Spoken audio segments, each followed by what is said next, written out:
అన్ని వర్గాల రహదారుల మెరుగుదలకు విస్తృతంగా చర్యలు చేపట్టింది. ఈ సంవత్సరం 2499 కోట్లతో 6030 కిలోమీటర్ల రహదారులను అభివృద్ధికి మంజూరు చేయడం జరిగింది. పూర్వోదయ పథకం కింద ఈ బస్సులను పొందేందుకు ప్రయత్నిస్తున్నాం. అదనంగా PM ఈ బస్ సేవా పథకం కింద 11 ప్రధాన నగరాల్లో 750 ఎలక్ట్రిక్ బస్సులను ప్రవేశపెడతాము. మహిళా సాధికారత భద్రత లక్ష్యంగా ఆగస్టు 15, 2025 నుండి స్త్రీ శక్తి పథకాన్ని ప్రారంభించాం.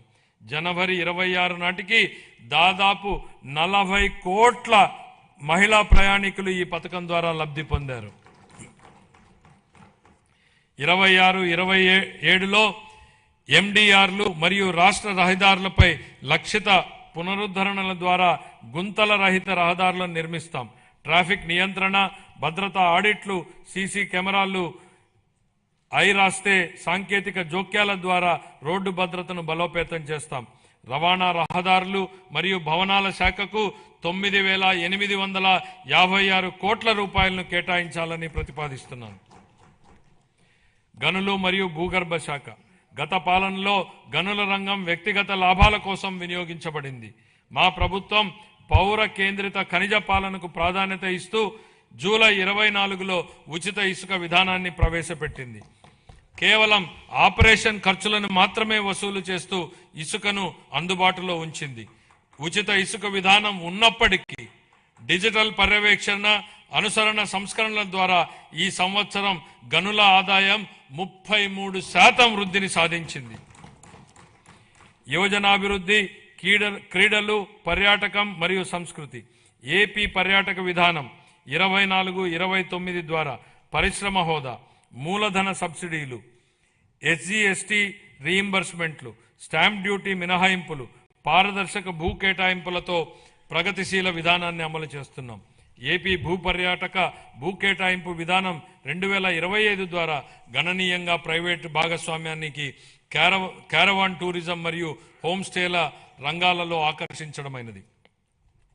117 MOUల ద్వారా 20,088 కోట్ల పెట్టుబడులను ఆకర్షించి 122,637 ఉద్యోగ అవకాశాలు సృష్టించాం.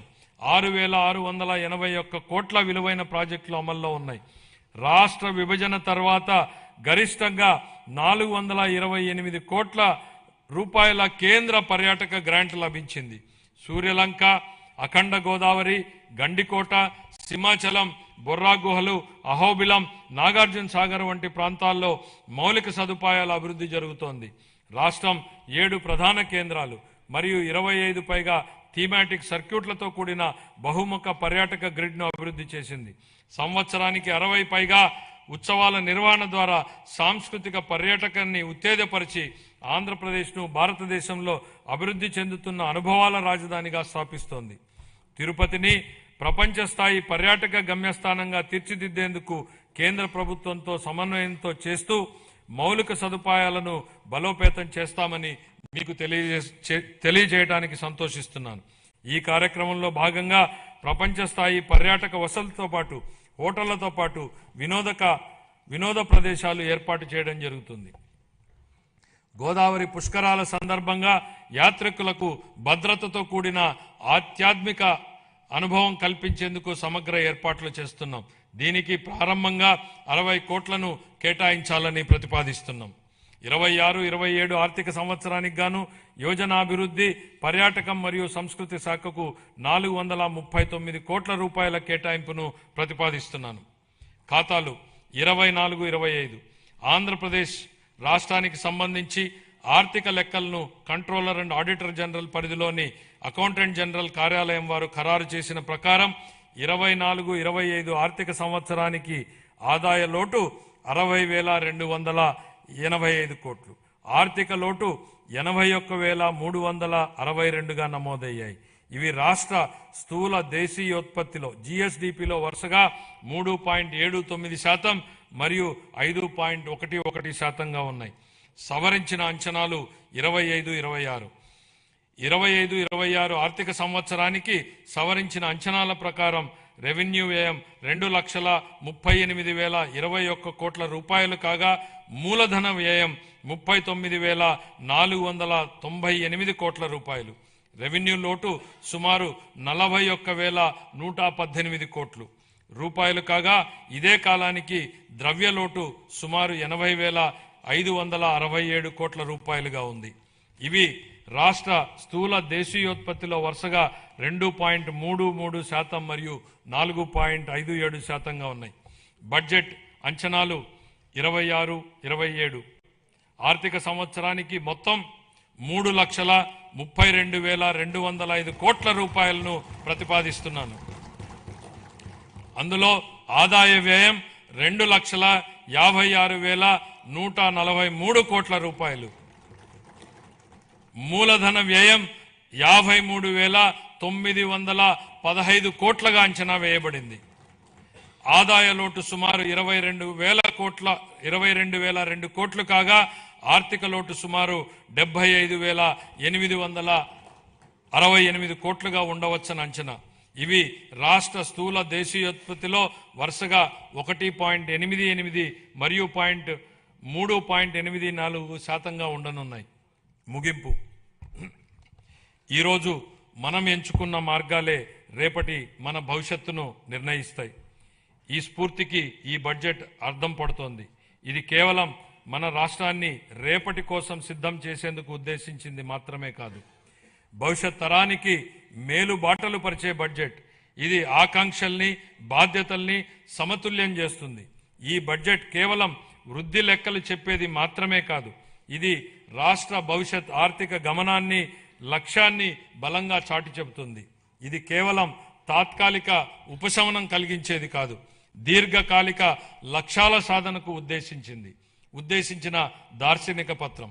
ఆంధ్రప్రదేశ్ను భవిష్యత్ సవాళ్లకు ధీటుగా బలమైన స్వావలంబన కలిగిన రాష్ట్రంగా తీర్చిదిద్దేందుకు రూపొందించిన బడ్జెట్ ఇది.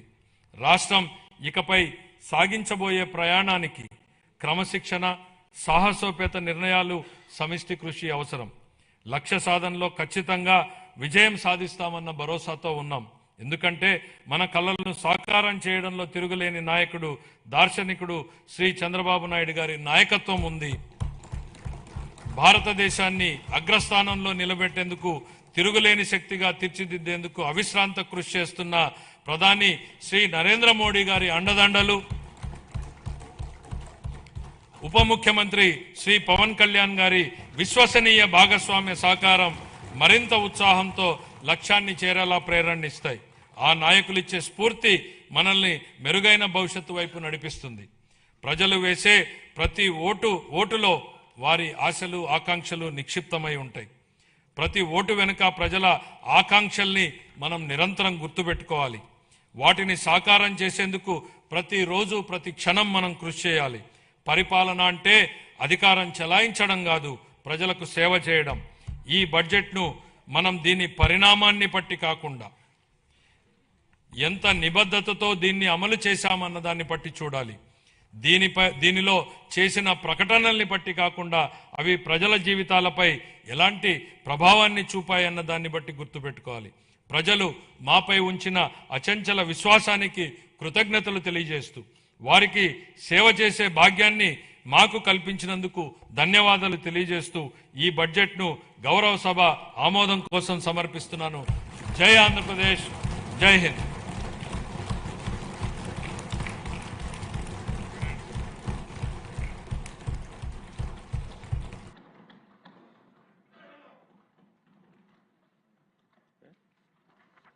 గౌరవనీయులు వ్యవసాయ శాఖ మంత్రి గారు వ్యవసాయ శాఖ బడ్జెట్ ప్రవేశపెట్టారు.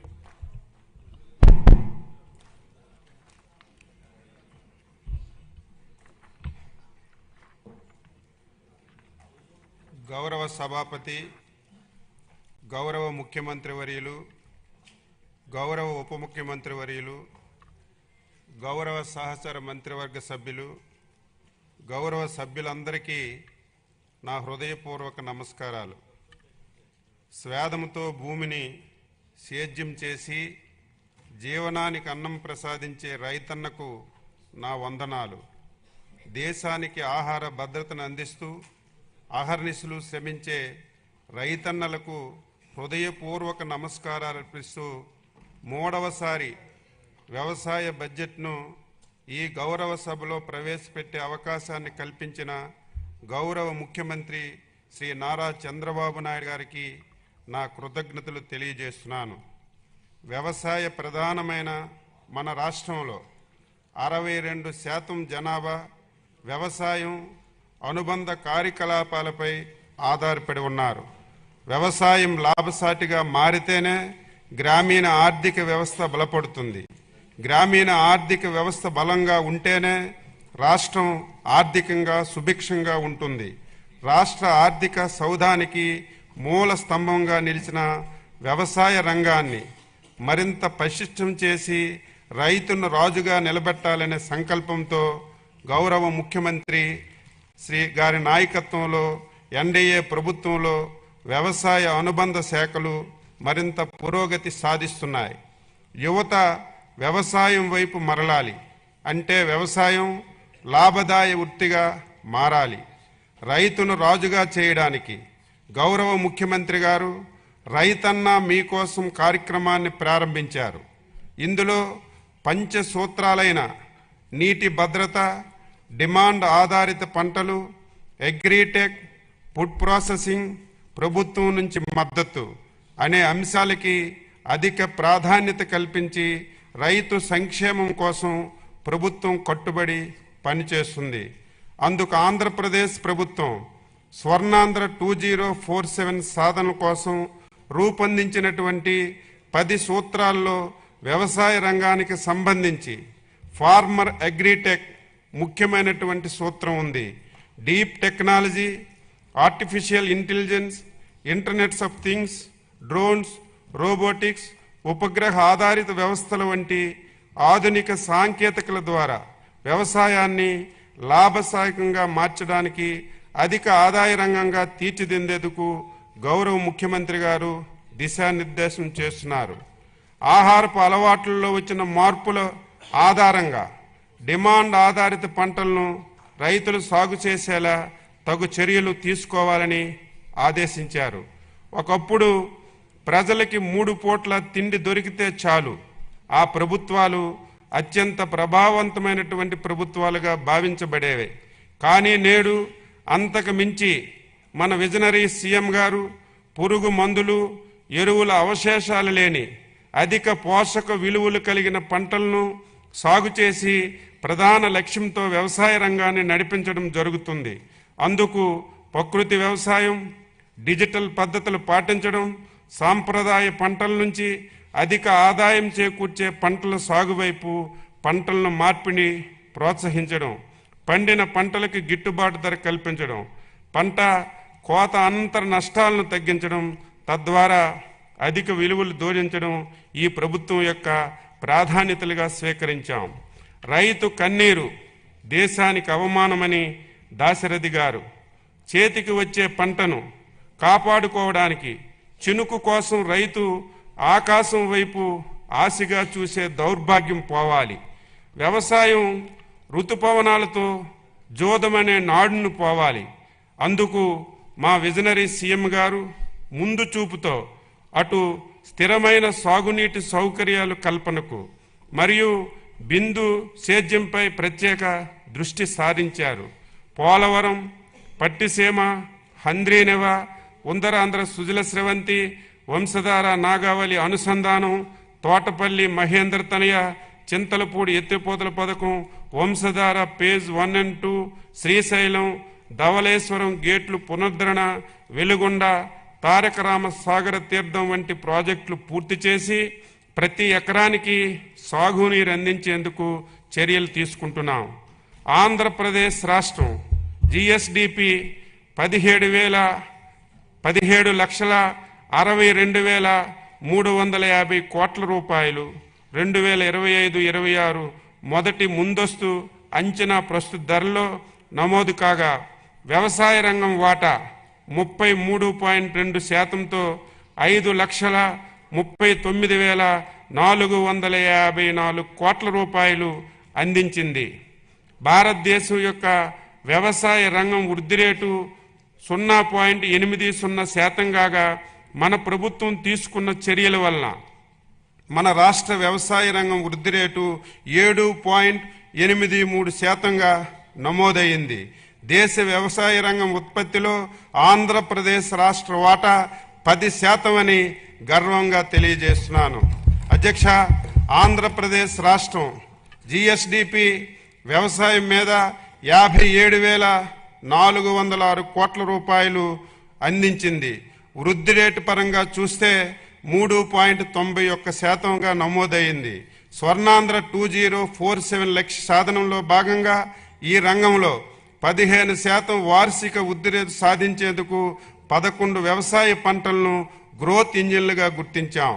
ప్రతి రైతు కుటుంబానికి సంవత్సరానికి 20,000 చొప్పున అన్నదాత సుఖీభవ పిఎం కిసాన్ పథకం కింద 2025-26 సంవత్సరంలో 2 విడతల వరకు 46.86 లక్షల మంది రైతు కుటుంబాలకు 6,309.44 కోట్ల రూపాయలు చెల్లించాం.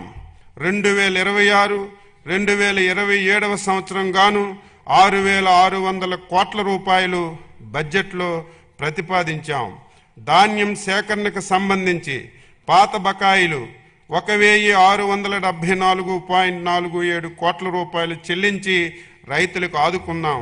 గత ప్రభుత్వం రైతుకి ఉన్న చేదు అనుభవాలను తొలగించి 2025-26 సీజన్లో 51 లక్షల టన్నుల ధాన్యం సేకరణ లక్ష్యంతో పనిచేశాం. 11/2/2026 నాటికి 10,571 కోట్ల రూపాయలు 7,31,957 మంది రైతుల ఖాతాల్లో జమ చేశాం.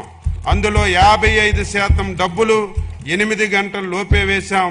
38% డబ్బులు 8 నుంచి 24 గంటల్లో జమ చేశాం. రైతన్న మీకోసం కార్యక్రమంలో రైతుకి ఆదాయం పెంచేలా రైతు సేవా కేంద్రం స్థాయిలో ప్రస్తుతం రబీ, రాబోయే ఖరీఫ్, రబీ 3 సీజన్లకు పంట ప్రణాళికను తయారు చేసి అమలు చేయడం జరుగుతుంది. కృష్ణా గోదావరి డెల్టాలో ఖరీఫ్ సాగు కాలానికి ముందుగా తీసుకురావడానికి ప్రయత్నిస్తున్నాం. దీనికి రైతులు సహకారం అవసరం. తద్వారా కోత కాలంలో పంటలు తుఫాను బారి నుంచి రక్షించబడతాయి. భూసారాన్ని అంచనా వేయడానికి 6 లక్షల భూసార పరీక్ష పత్రాలను పంపిణీ చేశాం. 1,250 మెట్రిక్ టన్నులు సూక్ష్మ పోషకాలను ఉచితంగా సరఫరా చేశాం. పొలం పిలుస్తుంది కార్యక్రమం ద్వారా 18 లక్షల మంది రైతులకు విస్తరణ సేవలు అందించాం. ఇప్పటి వరకు 310 కోట్ల రూపాయలు పెట్టుబడి రాయితీ కింద రైతులకు చెల్లించాం. వ్యవసాయ యాంత్రీకరణలో భాగంగా 50% రాయితీతో 136.62 కోట్ల రూపాయలు విలువైన వ్యవసాయ యంత్రాలను సరఫరా చేస్తున్నాం. 80% రాయితీతో 90.4 కోట్ల రూపాయలతో 1,130 కిసాన్ డ్రోన్ కేంద్రాలను ఏర్పాటు చేస్తున్నాం. ఏపీఏఐ ఎంఎస్ 2.0 యాప్ ద్వారా వ్యవసాయ యంత్ర పరికరాలను అద్దె ప్రాతిపదికన రైతులే స్వయంగా పొందే అవకాశం కల్పించాం. 2026-27 బడ్జెట్లో వ్యవసాయ యాంత్రీకరణకు 139.65 కోట్ల రూపాయలు ప్రతిపాదించాం. గత సంవత్సరం 182 కోట్ల రూపాయల రాయితీతో నాణ్యమైనటువంటి విత్తనాలు పంపిణీ చేశాం. 2026-27 సంవత్సరంలో విత్తన రాయితీకి 240 కోట్ల రూపాయలు ప్రతిపాదించాం. 2025-26లో 37.53 లక్షల మెట్రిక్ టన్నులు ఎరువులు సరఫరా చేయగా 2026-27లో ఎరువులు బఫర్ స్టాక్ నిర్వహణ గురించి 40 కోట్ల రూపాయలు ప్రతిపాదించాం. రసాయన ఎరువుల వినియోగాన్ని తగ్గిస్తూ సేంద్రియ ఎరువుల వాడకాన్ని ప్రోత్సహిస్తున్నాం. ఇంటిగ్రేటెడ్ అగ్రి ల్యాబుల నిర్వహణకు 4.66 కోట్ల రూపాయలను ప్రతిపాదించాం.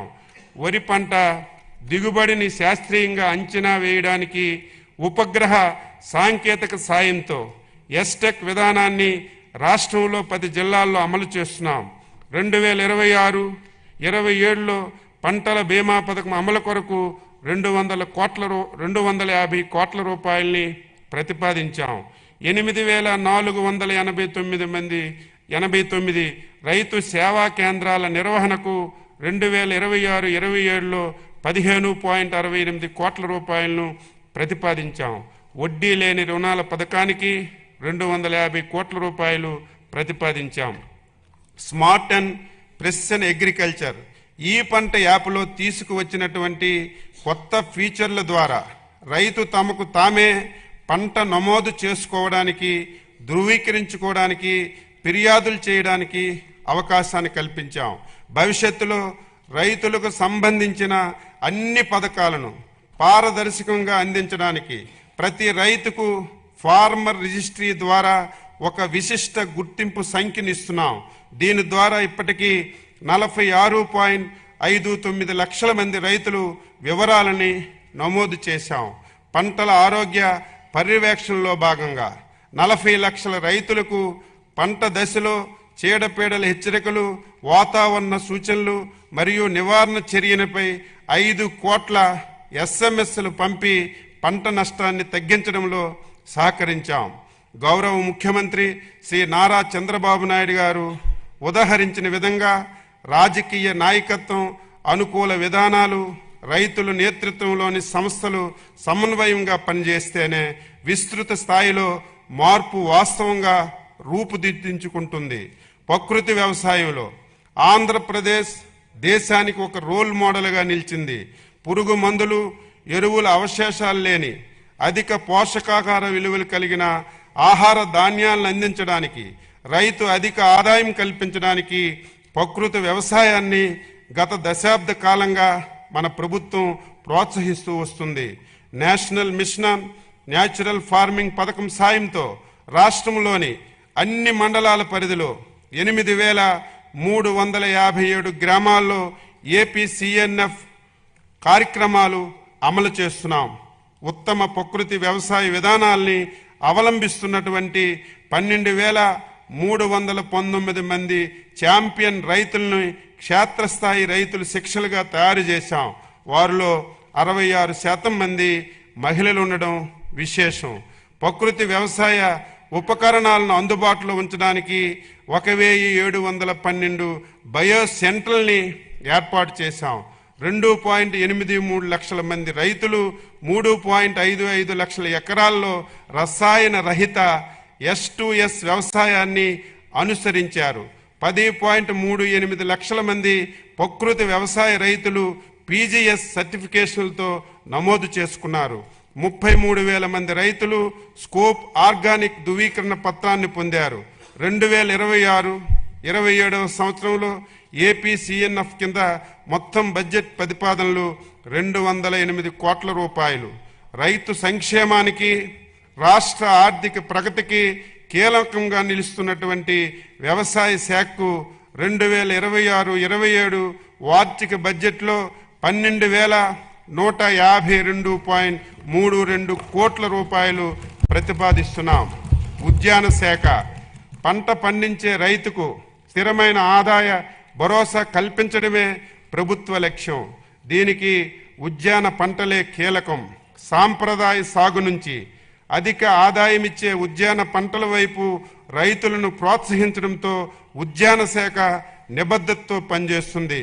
ఉత్పత్తి, ఉత్పాదకత, నాణ్యత పెంపుదపై దృష్టి సారించి ఉద్యాన రంగాన్ని ప్రభుత్వ ప్రాధాన్య శాఖగా గుర్తించింది.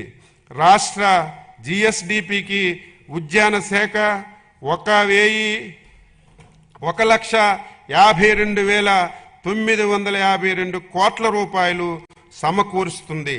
పండ్ల ఉత్పత్తిలో 15.6% వాటాతో ఆంధ్రప్రదేశ్ దేశంలోనే మొదటి స్థానంలో ఉంది. ఆయిల్ పామ్, బొప్పాయి, నిమ్మ, కోకో, టమాటా, కొబ్బరి ఉత్పాదకతతో రాష్ట్రం ప్రథమ స్థానంలో, మిరపలో 2వ స్థానంలో నిలిచింది. 2016లో గౌరవ ముఖ్యమంత్రి గారి చొరవతో అరటి ఎగుమతులు ప్రారంభమయ్యాయి. ప్రస్తుతం 1.2 లక్షల మెట్రిక్ టన్నులు ఎగుమతులతో రాష్ట్రం ప్రపంచ అరటి మార్కెట్లో ప్రత్యేక గుర్తింపు పొందింది. రైతుల ఆదాయం పెంచేందుకు కొబ్బరి, పామాయిల్ తోటల్లో కోకో వంటి అంతర పంటలను ప్రోత్సహిస్తున్నాం. పామాయిల్ తోటల పెంపకానికి 2026-27 సంవత్సరంలో 204 కోట్ల రూపాయలు ప్రతిపాదించాం. పశ్చిమ గోదావరి జిల్లాను కోకో హబ్బుగా అభివృద్ధి చేసి కోకో సిటీని ఏర్పాటు చేసి చాక్లెట్ పరిశ్రమలను రాష్ట్రంలో నెలకొల్పేందుకు చర్యలు తీసుకుంటున్నాం. సూక్ష్మ సేద్యం అమలులో దేశంలో రాష్ట్రం అగ్రస్థానంలో ఉంది. ప్రభుత్వం ఏర్పడిన తర్వాత 5.5 లక్షల ఎకరాలను కొత్తగా సూక్ష్మ సేద్యం పరిధిలోకి తీసుకొచ్చాం. 2026-27 నాటికి మరో 3.75 లక్షల ఎకరాలు లక్ష్యంగా పెట్టుకున్నాం.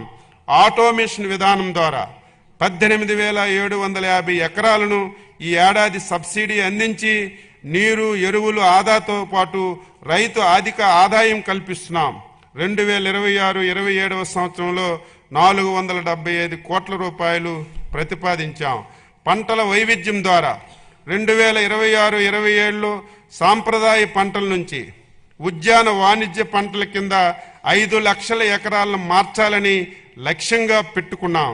2026-27లో సమగ్ర ఉద్యాన అభివృద్ధి పథకానికి 176.50 కోట్ల రూపాయలు ప్రతిపాదించాం. రాయలసీమను గ్లోబల్ హార్టికల్చర్ హబ్గా తీర్చిదిద్దేందుకు 1,00,000 కోట్ల విలువైనటువంటి ప్రాజెక్టును ప్రైవేట్ పెట్టుబడులు, కేంద్ర సహాయంతో అమలు చేయడానికి ప్రణాళికలు సిద్ధమయ్యాయి. ఇందులో ప్రభుత్వం వాటా 30,000 కోట్ల రూపాయలు కాగా ఉద్యాన అభివృద్ధికి 15,000 కోట్ల రూపాయలు వెచ్చిస్తున్నాం. 8 రాయలసీమ జిల్లాలతో పాటు ప్రకాశం, మార్కాపురం జిల్లాల్లో 22 ప్రధాన ఉద్యాన పంటలపై దృష్టి సారించి నాణ్యమైన మొక్కలను సరఫరా నుంచి ఎగుమతుల వరకు సమగ్ర అభివృద్ధి చేయనున్నాం. ఈ ప్రాజెక్టు ద్వారా ఉద్యాన విస్తీర్ణాన్ని 8.4 లక్షల హెక్టార్ల నుంచి 14.4 లక్షల హెక్టార్లకు పెంచడం లక్ష్యంగా పెట్టుకున్నాం. రాబోయే 3 సంవత్సరాల్లో 6 లక్షల హెక్టార్లు, ప్రతి సంవత్సరం 2 లక్షల హెక్టార్ల చొప్పున విస్తరణ చేస్తున్నాం. సూక్ష్మ సేద్యం, కోత అనంతరం మౌలిక వసతులు, మార్కెటింగ్, బ్రాండింగ్, ప్రాసెసింగ్, ఎగుమతులు ప్రోత్సాహం ద్వారా ఆదాయం పెంచే ఈ ప్రాజెక్టు లక్ష్యం.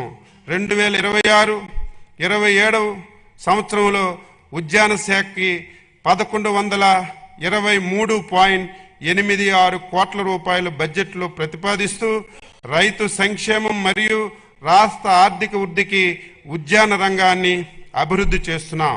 పట్టు పరిశ్రమ శాఖ సాంప్రదాయబద్ధంగా పట్టు ఉత్పత్తి చేసే రాష్ట్రాల్లో ఆంధ్రప్రదేశ్ 2వ అతిపెద్ద రాష్ట్రం.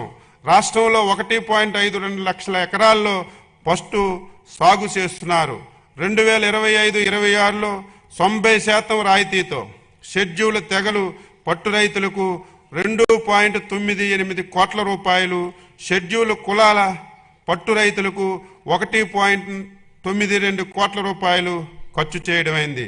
2026-27లో పట్టు పరిశ్రమ శాఖకు 95.87 కోట్ల రూపాయలు బడ్జెట్లో ప్రతిపాదించాం. వ్యవసాయ మార్కెటింగ్ శాఖ రైతు శ్రమ దోపిడీకి గురి కాకూడదని ఆయన శ్రమ సంపదగా మారాలి. మార్కెటింగ్ శాఖ రైతులకు సరైనటువంటి ధర కల్పించడానికి, ధరలు స్థిరీకరించడానికి కృషి చేస్తుంది. రాష్ట్రం మొత్తం 129 రైతు బజార్లు ఉన్నాయి. మరో 11 రైతు బజార్లు పురోగతిలో ఉన్నాయి. డిజిటల్ రైతు బజార్లను ప్రారంభించి ఇంటి వద్దకే నాణ్యమైనటువంటి కూరగాయలను సరసమైనటువంటి ధరలకు సరఫరా చేస్తున్నాం. ప్రస్తుతం మార్కెట్లో టమోటా ధరలు తగ్గడంతో రైతులను ఆదుకోవడం కోసం నో లాస్ నో ప్రాఫిట్ కింద టమాటాలను సేకరించి రైతు బజార్లో అమ్ముతున్నాం. దీనికి అదనంగా 8 జిల్లాల్లో ప్రధాన పట్టణాల్లో మొబైల్ రైతు బజార్ల ద్వారా టమాటా అమ్మకాన్ని ప్రారంభించాం.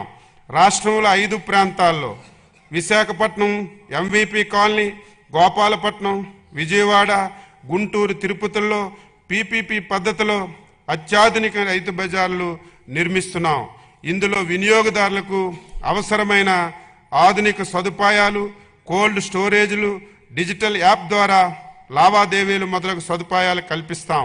రాష్ట్రంలో 5.92 కోట్ల రూపాయలతో 25 రైతు బజార్లను ఆధునీకరణ చేపట్టడంలో మొదటిసారిగా ఈ రైతు బజార్లకు ISO సర్టిఫికేట్ కూడా లభించింది.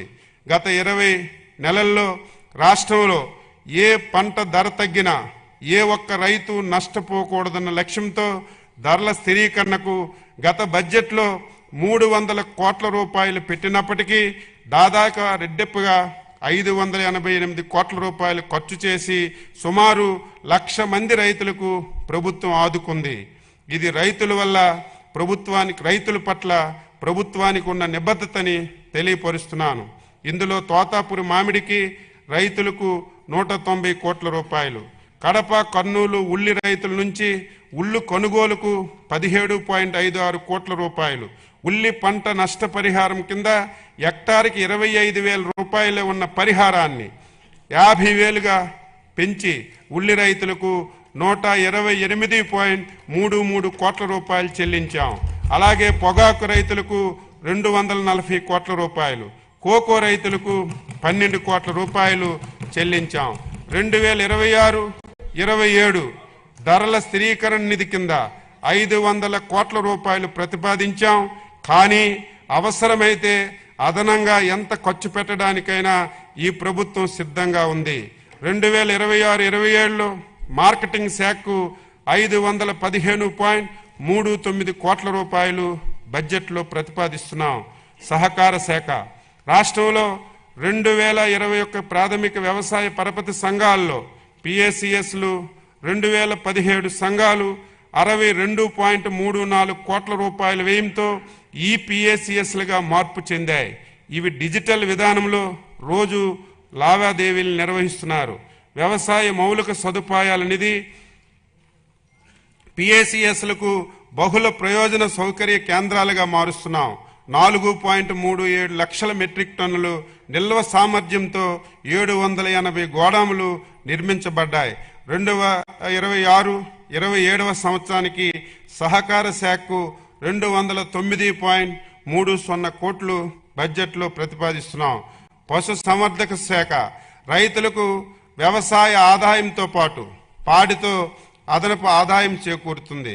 మన రాష్ట్రంలో అపారమైనటువంటి పశు వనరులు ఆలవాలం. ప్రపంచ ప్రసిద్ధి చెందిన ఒంగోలు, పొంగనూరు గోజాతులు, శ్రేష్టమైన నెల్లూరు, మాచర్ల జాతి గొర్రెలు, ఆసిడ్ జాతి కోళ్లు సైతం మన రాష్ట్రంలో ఉండడం మనకు గర్వకారణం. గౌరవ ముఖ్యమంత్రి గారి ప్రోత్సాహంతో పశు పోషకులకు అత్యంత ప్రాధాన్యమిస్తూ 2026-27 సంవత్సరం నాటికి దేశంలో పాలు, మాంసం, గుడ్లు ఉత్పత్తిలో మొదటి 3 స్థానాల్లో నిలవాలని మన ప్రభుత్వం లక్ష్యంగా పెట్టుకుంది. 2025-26 ఆర్థిక సంవత్సరంలో సాధించినటువంటి ప్రగతి రాష్ట్రంలో మొట్టమొదటిసారిగా ఈ ప్రభుత్వం వచ్చాక 13,750 పశు ఆరోగ్య శిబిరాలను నిర్వహించి 7.34 లక్షల పశువులకు చికిత్స అందించడం జరిగింది. రాష్ట్రంలో 26.55 లక్షలకు పైగా కృత్రిమ గర్భధారణలు చేశాం. లింగ నిర్ధారిత వీర్యనాళికల పంపిణీ ద్వారా 9,793 పెయ్యి దూడలను ఉత్పత్తి చేయడం జరిగింది. పశువుల ఆరోగ్య పరిరక్షణకు ఈ సంవత్సరంలో 3.68 కోట్ల వ్యాధి నిరోధక టీకాలు వేశాం. అలాగే 1,071 కోట్ల గొర్రెలు, మేకలు నట్ట నివారణ మందులు వేసి పశు సంపద ఆరోగ్యాన్ని మరింత బలోపేతం చేశాం. పశు పోషణలకు 1,826 మెట్రిక్ టన్నులు నాణ్యమైన పశుగ్రాస విత్తనాలు, అలాగే 10,007 మెట్రిక్ టన్నులు పశుదానాను సరఫరా చేయడం జరిగింది. ఉపాధి హామీ పథకం అనుసంధానంతో 36,016 గోకులాలు మంజూరు చేశాం. బహుళ వార్షిక పశుగ్రాస సాగు పథకం ద్వారా 8,193 ఎకరాల్లో పశుగ్రాసాలని అందుబాటులో తెస్తున్నాం. 2026-27 ఆర్థిక సంవత్సరంలో ప్రతిపాదనలు షెడ్యూల్ కులాలు, షెడ్యూల్ తెగలు, పేద పశుపోషకులకు 50,000 గోకులాలను నిర్మించాలని ప్రతిపాదించాం. 100% రాయితీతో 2.65 లక్షల ఎకరాల్లో బహువార్షిక పశు గోశాలను అభివృద్ధికి ప్రతిపాదిస్తున్నాం. వీధి పశువులకు రక్షణ కొరకు 10 లక్షల రూపాయల యూనిట్ ఖరీదుతో జిల్లాలో 5 చొప్పున ఉపాధి హామీ పథకం నిధులు అనుసంధానంతో గోశాలను నిర్మించాలని ప్రతిపాదించాం. పశుగ్రాస భద్రత కొరకు 22 కోట్ల రూపాయలు ప్రతిపాదించాం. రాయితీపై పాలు పితుకు యంత్రాలు, గడ్డి కత్తిరించే యంత్రాలు, మాగుడి గడ్డి తయారీ యంత్రాలు, పశుదాన, మాగుడి గుడ్డి, పశుగ్రాస విత్తనాలు, ఖనిజ లవణ మిశ్రమాలు సరఫరా చేయడం జరుగుతుంది. పశు బీమా వేయించినటువంటి పశువులకు మరణించినట్లయితే పరిహారం చెల్లించడం జరుగుతుంది. 380 పశు వైద్యశాలల మరమ్మతులకు 400 కొత్త పశు వైద్యశాలల నిర్మాణ దశల వారీగా చేపడతాం. మనుషులకు ఆధారం ఉన్నట్లుగా పశువులకు గుర్తింపుకు గో ఆధార్ పథకాన్ని తీసుకువస్తున్నాం. ఫింగర్ ప్రింట్ వలె పశువుల చర్మం మీద కూడా గుర్తింపు నమోదు చేస్తున్నాం. దీని ఆధారంగా పశువుల బీమా ఇతర పథకాలు వర్తిస్తాయి. 2026-27 సంవత్సరంలో పశు సంవర్ధక శాఖకు 1121.26 కోట్ల రూపాయలు బడ్జెట్లో ప్రతిపాదిస్తున్నాం. మత్స్యశాఖ చేపల ఉత్పత్తిలో ఆంధ్రప్రదేశ్ 29% వాటాతో, సముద్ర ఉత్పత్తుల్లో ఎగుమతుల్లో 34% వాటాతో దేశంలోనే ప్రథమ స్థానంలో ఉంది. సుమారు 75% రొయ్యల ఉత్పత్తి మన రాష్ట్రం నుంచే జరుగుతుంది. 2025-26కు 66.62 లక్షల మెట్రిక్ టన్నులు లక్ష్యానికి గాను జనవరి 2026 నాటికే 53.25 లక్షల మెట్రిక్ టన్నుల ఉత్పత్తిని సాధించాం.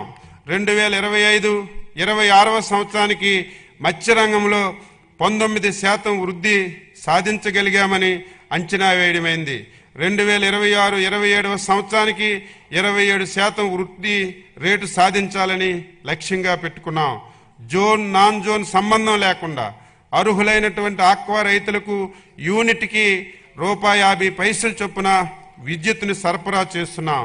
2025-26 సంవత్సరం డిసెంబర్ 2025-2026 వరకు ఆక్వాకల్చర్ రైతులకు విద్యుత్ సబ్సిడీగా 627 కోట్ల రూపాయలు ఖర్చు చేయబడింది.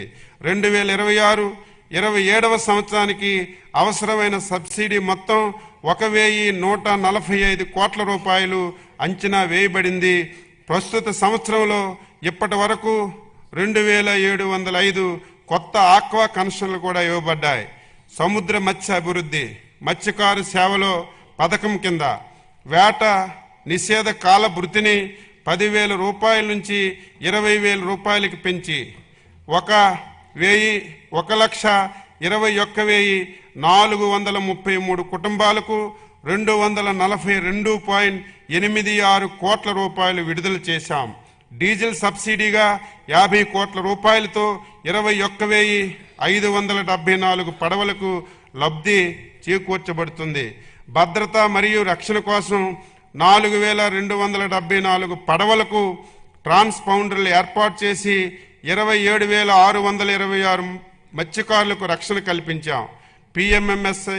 పిఎంఎంఎస్వై కింద 823 పడవలను మరియు వలల యూనిట్లను సరఫరా చేశాం. జీవి వైద్యం పెంపు కోసం 22 కృత్రిమ రీఫుల్ని 7.7 కోట్ల రూపాయలతో ఏర్పాటు చేశాం. ఫేజ్ 2 కింద 162 కృత్రిమ రీఫ్ యూనిట్లకు 50.22 కోట్ల రూపాయలు మంజూరు చేయబడింది. అత్యంత లాభదాయకమైనటువంటి సముద్ర నాసు సాగుకు 7 పైలట్ ప్రాజెక్టులను ప్రారంభించి 1,440 మంది మహిళా ఎస్హెచ్జీలకు శిక్షణ ఇచ్చాం. భవిష్యత్తులో దీనికి పెద్ద ఎత్తున ప్రోత్సహిస్తున్నాం. ఆక్వాకల్చర్ అభివృద్ధి బాపట్ల జిల్లాలో 88.08 కోట్ల రూపాయలతో ఇంటిగ్రేటెడ్ ఆక్వా పార్క్ నిర్మాణంలో ఉంది. ఎఫ్ఏఓతో కలిసి GEF 8 కింద 110 కోట్ల రూపాయలు 5 ఏళ్లలో ప్రాజెక్టును అమలు చేస్తున్నాం. మత్స్య అభివృద్ధి కింద 481.78 లక్షల చేప పిల్లలను 3,458 జలాశయాల్లో విడుదల చేయడంతో 2.17 లక్షల మత్స్యకారులకు లబ్ధి చేకూరింది. 102 PFCSలను FFPOలను తయారు చేశాం. 2026-27 ప్రతిపాదనలు: చేప పిల్లల విడుదల, ఐస్ బాక్సులు, ఫిష్ సీడ్ ఫాముల నిర్వహణ, పడవల మరమ్మతులు, ఏరేటర్లు, కోల్డ్ స్టోరేజ్లు, చెరువుల ఆటోమేషన్ వంటి కార్యక్రమాలను ప్రతిపాదించాం. సిఎస్ఎస్, పిఎంఎంఎస్వై, హ్యాచరీలు, బయోప్లాక్ యూనిట్లు, ఐస్ ప్లాంట్లు, ఫీడ్ మిల్లులు, హార్బర్లు, ఫిషింగ్ ల్యాండ్ సెంటర్లు, కృత్రిమ లీఫ్లకు గాను 398 కోట్ల రూపాయలను ప్రతిపాదించాం. పిఎంఎంఎస్వై 2 కింద కొత్త బోట్లు, వలలు, ఇంజన్లు సరఫరా చేయడానికి చర్యలు తీసుకుంటున్నాం. 2026-27 సంవత్సరంలో మత్స్యరంగ అభివృద్ధికి 523.525 కోట్ల రూపాయలు ప్రతిపాదిస్తున్నాం. ఆచార్య ఎన్జీ రంగ విశ్వవిద్యాలయం, వ్యవసాయ విశ్వవిద్యాలయంలో సాంప్రదాయ విద్య మరియు పరిశోధనలో మార్పులను తీసుకొస్తూ క్లాస్ రూముల్లో అభ్యసాన్ని తగ్గిస్తూ క్షేత్రస్థాయి అభ్యసానికి ఎక్కువగా ప్రాధాన్యత ఇస్తున్నాం. అధిక దిగుబడి ఇచ్చే కొత్త వంగడాలను పరిశోధనలపై ప్రత్యేక దృష్టి సారిస్తున్నాం. వ్యవసాయ డ్రోన్లు పైలట్ సెక్షన్లో DCCI ధృవీకరణ పొందిన మొదటి వ్యవసాయ విశ్వవిద్యాలయం. ఇప్పటి వరకు 534 మందికి డ్రోన్ పైలట్లుగా శిక్షణ ఇచ్చాం. కుప్పం, బాపట్ల, పల్నాడు, విజయనగరంలో కొత్త కృషి విజ్ఞాన కేంద్రాలు ఏర్పాటుకు ప్రతిపాదనలు ICARకు పంపించాం. 2026-27లో ఆచార్య ఎన్జీ రంగ విశ్వవిద్యాలయం కోసం 504.11 కోట్ల రూపాయలు బడ్జెట్లో ప్రతిపాదించాం. డాక్టర్ వైఎస్ఆర్ ఉద్యాన విశ్వవిద్యాలయం నూతన పరిశోధనలు, ప్రాజెక్టుల కొరకు 10.86 కోట్ల రూపాయలతో 11 తేనెటీగల అభివృద్ధి ప్రాజెక్టులను చేపడుతున్నాం. Araku coffee production and value ఎడిషన్కు, cocoa beans processing and chocolate మేకింగ్కు, వాల్యుయేషన్ ఆఫ్ బనానా, సూడో స్ట్రై మొదలగు కార్యక్రమాలు చేస్తున్నాం. నాణ్యమైన మొక్కలు, విత్తనాల అభివృద్ధి కొరకు కొబ్బరి, టిష్యూ కల్చర్, కోకో, అరటి, మామిడి మొక్కలు, అంటుజీడి మామిడి మొక్కలు మొదలగు అధిక దిగుబడి ఇచ్చే మొక్కలను రైతులకు సరఫరా చేస్తున్నాం. RKVY ప్రాజెక్టు కింద విశ్వవిద్యాలయం పరిధిలో 13.13 కోట్ల రూపాయలతో నూతన కార్యక్రమాలను చేపట్టాం. 2026-27లో డాక్టర్ వైఎస్ఆర్ ఉద్యాన విశ్వవిద్యాలయం కోసం బడ్జెట్లో 97.99 కోట్ల రూపాయలు ప్రతిపాదించాం. శ్రీ వెంకటేశ్వర పశు వైద్య విశ్వవిద్యాలయం దేశంలో మొట్టమొదటిసారి పశు సంవర్ధక డిప్లొమా కోర్సును ఈ విశ్వవిద్యాలయంలో ప్రారంభించాం. ర్యాబిస్ వ్యాధిని గుర్తించడానికి అత్యాధునిక పరిశోధనల చాలను విశ్వవిద్యాలయానికి కేటాయించబడింది. ఈ విశ్వవిద్యాలయానికి 2025-26 సంవత్సరానికి 113.04 కోట్ల రూపాయలు వివిధ విభాగాల అభివృద్ధికి కేటాయించబడింది. సుమారు 208 లక్షల ఒంగోలు జాతి, 132 లక్షల పొంగనూరు జాతి వీర్య నాలికలు, 900 వనరాజ కోళ్లను రైతులకు అందజేశాం. స్వజాతి పశువులను అంతరించిపోకుండా వాటి ద్వారా ఎక్కువ పాలు ఉత్పత్తి చేసే విధంగా తయారు చేయడానికి పశు వైద్య విశ్వవిద్యాలయం తిరుమల తిరుపతి దేవస్థానంలో ఒప్పందం కుదుర్చుకుంది. 2026-27లో శ్రీ వెంకటేశ్వర పశు విశ్వవిద్యాలయం కోసం బడ్జెట్లో 163.01 కోట్లు ప్రతిపాదించాం. ఆంధ్రప్రదేశ్ మత్స్య విశ్వవిద్యాలయం ప్రధాన లక్ష్యం మత్స్య మరియు ఆక్వా సాగు రంగంలో నాణ్యమైన వృత్తిపర విద్యను అందించడం మరియు పరిశోధనలను ప్రోత్సహించడం, రాష్ట్రంలో RSKలకు సాంకేతిక సాయం అందించడం జరుగుతుంది. 2026-27లో ఆంధ్రప్రదేశ్ మత్స్య విశ్వవిద్యాలయం కోసం 39.20 కోట్ల బడ్జెట్ని ప్రతిపాదించాం. విద్యుత్తు ఆంధ్రప్రదేశ్ ఉచిత వ్యవసాయ విద్యుత్ పథకం రాష్ట్రంలో 22.5 లక్షల వ్యవసాయ పంపు సెట్లకు రోజుకు 9 గంటల పాటు నిరంతర పగటి విద్యుత్తును సరఫరా అందించబడుతుంది. ప్రస్తుత ఆర్థిక సంవత్సరంలో ఈ పథకానికి 13,241.17 కోట్ల రూపాయలు సబ్సిడీ జరిగింది. ఈ పథకం కింద గ్రామీణ ఉద్యాన నర్సరీలు, చెరకు రైతులకు కూడా ఉచిత విద్యుత్ అందించబడుతుంది. ప్రస్తుత ఆర్థిక సంవత్సరంలో ఇప్పటి వరకు 68,988 కొత్త వ్యవసాయ విద్యుత్ కనెక్షన్లు కూడా ఇవ్వడం జరిగింది. 2026-27లో విద్యుత్ సబ్సిడీ అవసరాలకు 13,722 కోట్ల రూపాయలు ప్రతిపాదించాం. అదేవిధంగా VBGRMG వ్యవసాయ రంగానికి ఉపాధి హామీ అనుసంధానం 2025-26 ఆర్థిక సంవత్సరంలో వ్యవసాయం మరియు అనుబంధ పనుల కోసం 2,783 కోట్ల రూపాయల వ్యయంతో 831 లక్షల మందికి పని దినాలు కల్పించాం.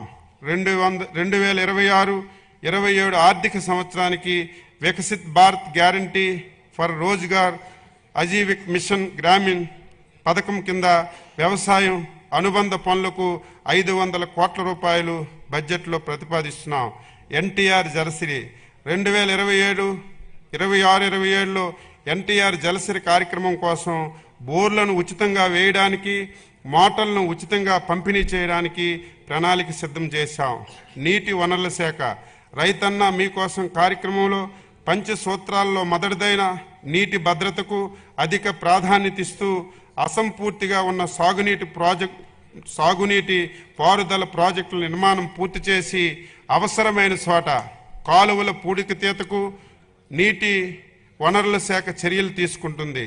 సాగు నీటిపారుదల ప్రాజెక్టుల నిర్వహణకు 2026-27లో 14,276.89 కోట్ల రూపాయలు ప్రతిపాదిస్తున్నాం. రాష్ట్ర ప్రభుత్వం తరపున వ్యవసాయం మరియు అనుబంధ శాఖల బడ్జెట్ 2026-27 సంవత్సరానికి గాను మొత్తం 53,752.12 కోట్లు ప్రతిపాదిస్తున్నాం. నేల, నీరు, రైతు ఈ మూడింటిని భద్రతే రాష్ట్ర భవిష్యత్తుగా మన మంచి ప్రభుత్వం భావిస్తుంది.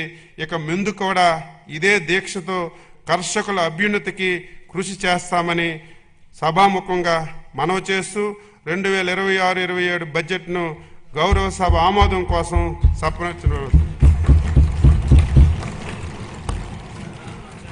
కూర్చోండి ప్లీజ్ కూర్చోండి, ఒక నిమిషం కూర్చోండి.